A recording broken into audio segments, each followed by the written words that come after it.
Okay, so yun guys, magluluto po tayo ng vegetables. Okay, so yun po yung mga kailangan. Ang dahon po ng sibuyas.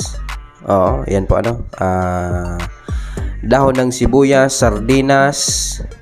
Kahit anong klase ng sardinas. Shout out sa Mega Sardines. Yan, baking powder. O, may paminta. Tapos, yan ano, garlic powder. Patis, harina.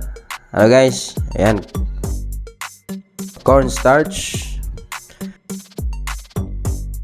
Okay, so ayan guys, dapat maliit po yung mga pira-pirasuhin po ng maliit yung dahon ng sibuyas para maihalo dun sa harina at cornstarch mamaya.